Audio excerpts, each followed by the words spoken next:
Hello and welcome to episode 6 of Up the Posh. I'm Kev, and thank you very much for joining me.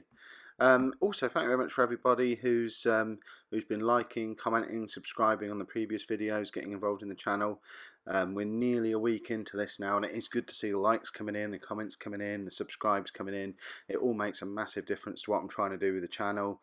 Every single like that comes on a video, every single comment, it all makes the videos more and more visible when people are searching for stuff on YouTube. So if you could take a moment just to like this video, even do it now right at the start, you're probably going to like it anyway.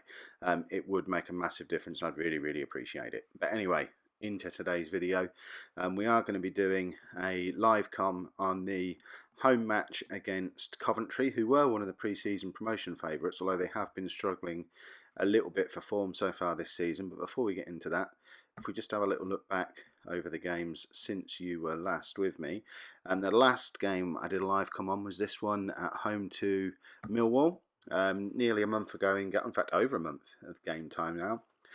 So that was the 2-0 win, goals from Boswick and Lee Angol, and that gave us a nice little cushion at the top of the table, and we have basically carried on going from strength to strength from there. We've won every game since you were last with me.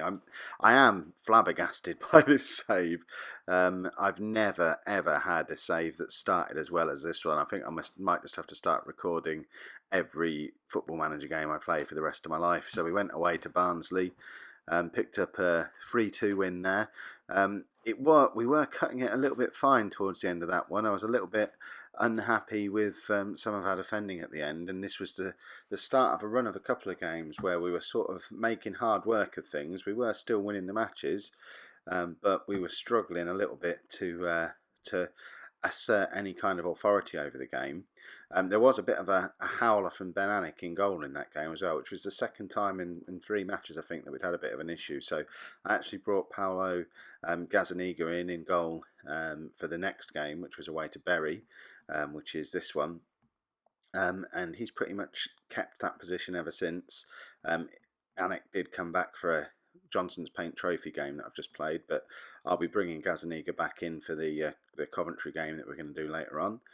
Lee Angol and John Taylor have kept their goal scoring run going, so they picked up a goal each against Bury, but as you can see we left it very late to score the winner in that game. We then had we got picked for TV coverage, a Friday night game against Colchester. Sorry, Colchester are actually third in the league at this point, and I was tempted to make this a live com game, but I'd done so many so close together at the start of the season that I thought I'd leave it a little while. But yeah, we sort of dominated that one. Baldwin and Madison scoring goals really early on, and from then on we looked very comfortable. Ambrose pulled one back, but then John Taylor just finishing things off with 10 minutes to go, when we were able to bring a couple of players off for a bit of a rest. Slightly worrying, Connor Washington did pick up a knock in that game, and he's not actually played for us since, although we have been doing okay in his absence. We went away to Gillingham. Lee Angol still knocking in the goals. We had to actually come from 1-0 down, then 2-0 down in this game, and turned it around at the very end with, it says Stuart Nelson own goal, but it was one of those weird own goals that seem to come up in Football Manager 15, where a player takes a shot, bounces back off the post, hits into goalkeeper, and then goes into the back of the net. You'd think how regularly they happen in Football Manager that this sort of thing was happening all the time in real life, but yeah, I don't ever remember that happening in real life, and if it ever did, I'm sure that would go down as a goal for the striker. But no, that's an own goal, so not another one to add to Angol's tally, unfortunately. If we just go back into that game, you'll see that this lad who wasn't rated at the start of the season, still only 20, he's now on 10 goals in 11 League One games. He's picked up 5 assists as well, an average rating of 7.79. The longer this goes on, the more it's becoming clear this isn't just a fluky run of form. This lad has actually got something about him which my assistant manager still doesn't see. And to be honest, when I look at his attributes for the role that he's playing, I don't really see it either. If we stick the changes to his attributes on, his finishing, anticipation, decisions, bits are increasing. He's got a little bit quicker, a little bit stronger, a little bit fitter. but he still doesn't look like a goal a game striker. But whatever he's doing, it's definitely working for him. And then the last game we played was against Millwall again. So the same team we beat 2-0 in the league a little while ago. We've just beat them 5-1 in the Johnson's Paint Trophy. Now, to be fair, both sides have rested a few players, as I mentioned before. Brought Anik back in goal. Pretty much played a backup defence. Rested Angol. Rested Chris Forrester as well, who's been playing a little bit recently. Actually gave Jack Collison his first start of the season after his long injury layoff, and he got injured after 25 minutes. It turned out after the match he wasn't injured, he was just tired, although I had to bring him off through an injury at the time. And then straight after the game, the physios recommended a 3-week holiday for him. So this player, who we are paying £3,000 a week, has managed 25 minutes of Johnson's Paint Trophy football so far this season, and he's now unavailable for selection again until middle of November. I think we need to be thinking about trying to release this guy in the near future, just to free up some wage budget for the transfer window that's fast approaching. Game wise against Millwall, we were 2-0 up after 5 minutes.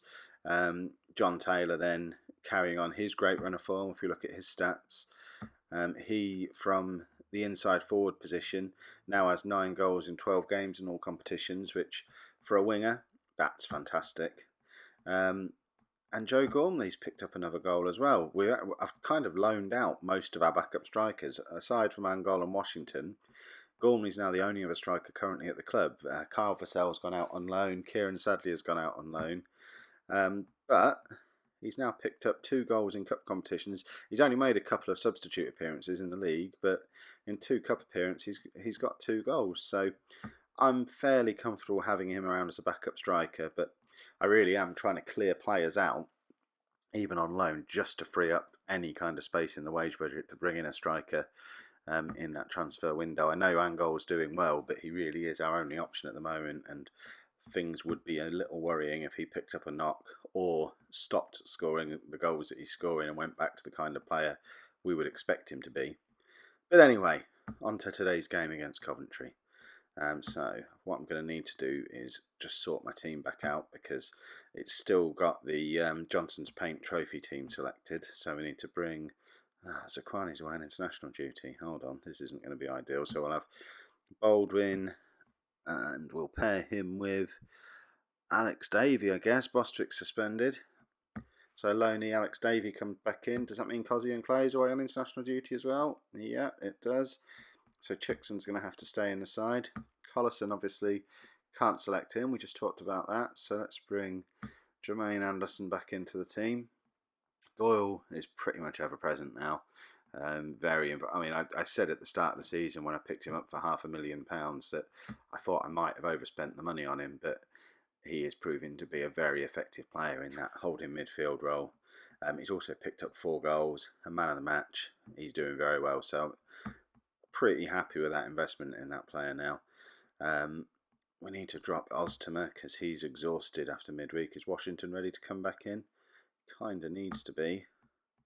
Not ideal to have him back yet. How's Forrester doing? In fact, Forrester's a little bit fitter. I think I'll have Forrester in for this game. And then bring Angol back in up front. If I just clear off my subs and let my assistant manager pick them, because I'm too lazy to do it. And yeah, that looks about right. That's pretty much the only other players we've got fit at the club. I am wondering why we weren't offered a postponement of this game, because we've got 3 potentially first choice defenders all away on international duty. So in an ideal world, this would have been a game that we postponed, but we've managed to assemble a defence together anyway. So Stephen Darby going to be captain. There you go. So let's go. There you go. We're down to giving youth team players squad numbers now. We really are down to bare bones. So wow, the bookies make us massive favourites for this match. I've not seen odds like that all season, so it is feeling a little bit like this could be the game where it all starts to fall apart and we lose our unbeaten record. But I've been pessimistic on this before, and I keep looking like one of those people who's, I think we're going to lose, but knows they're going to win. I genuinely haven't ever had a run of form like this before, not at this level anyway, with a new team. So it is all kind of new territory for me, but let's see how we get on.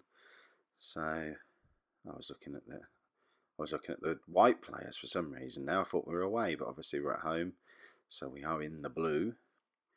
And there you go, a corner in the first 30 seconds. It'd be very nice to score a goal here. We have been very good at picking up these early goals, certainly in recent matches, and it does help to settle things down as you move further into the match. But we shall see. We're stats-wise, I suppose we're only 3 minutes in. I'm saying we're going to be dominating possession, but we're only 3 minutes into the match. So, I thought that was going to be in from John Taylor. And it's all gone a little bit quiet. Possession's evening out. We're still doing okay. We've got over 60%, but nothing much happening. We've only had one shot on target in that first 20 minutes. Yeah, and it's about as dull an opening to a match as we've had all season now. Halfway through the first half, are we going to pick up a goal here? There we go. 1-0, Jack Baldwin. Excellent stuff. And we're still on 60% possession as well, so we're in control of the match. We're not massively threatening, but we get a corner, pick up a goal. That'll do. I'll happily settle for that when, as I say, we are really down to the bare bones. We are looking dangerous from these corners. Is that going to be another one? No. Anderson doesn't really know where he's going with that one. There you go, but he's got himself fouled. Excellent. And yeah, this is there's not much action in this game. It's kind of just petering out towards half-time. Possessions are evening off almost back towards 50% now. We are getting more and more chances. I think we had 10 shots in that first half in the end. We'll just go straight back into the second half. Yeah, so 55% possession, 10 shots, 4 on target, and the one clear-cut chance, which I guess is the one we scored. I don't know if there's any way of checking that, actually. Would be nice to have a bit more goal-mouth action or highlights or anything, really. The only... Well, in fact, John Taylor's not looking as fit as he could. The only real highlights we've had so far have been from the corners. There doesn't seem to be a lot else going on. Right, what can I do here? I think I'm going to move Forrester out to the left wing and bring Connor Washington on into that deep-lying forward role. And to be honest, so much comes through Washington when he's in that position. I would kind of expect that change, as well as saving Taylor for another day, to start to create a bit more going forward as well, because Washington does seem to be the kind of player who's making things happen for us at the moment. But Maddison has just stuck that in from a ridiculous angle. That took a massive deflection, didn't it? See, this is what I don't understand. That's gone down as a Marcus Maddison goal, and the Lee Angol one from last match didn't. That's, to me, that's more of an own goal than the one in the last match was. But what do I know? Right, I think it's time to make another change. Let's see how we're doing. See, there's nothing much happening with any of the forwards, really. I think I'm going to bring Angol off and give Joe Gormley a run out in the league. Give him 20 minutes. He scored in midweek after all. See if he can perhaps make something happen up there. Or is Angol going to score just before he goes off? No, Maddison again. That was offside. See, I don't see that was offside. He looked all right. Maddison is very, very threatening in this right wing position, cutting in onto his left foot. It's where we tend to play him in real life a lot of the time. But yeah, he really is dangerous cutting inside with that left foot. He can just curl that ball into the net, and it's excellent to watch. Here we go, working this around nicely. How are we doing? We're 56% possession still.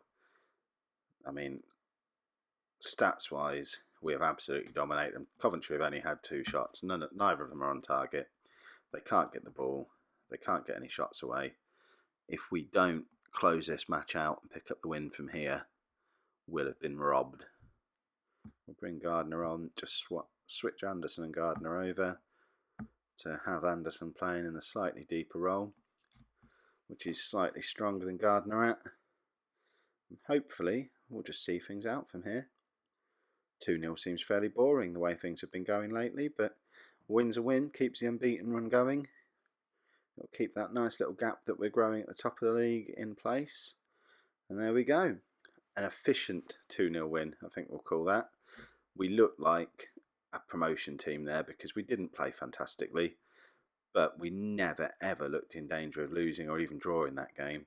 And as you can see, I know Millwall have got a game in hand, but we've got 10 points on them now, and we put 5 goals past them with our reserves in midweek.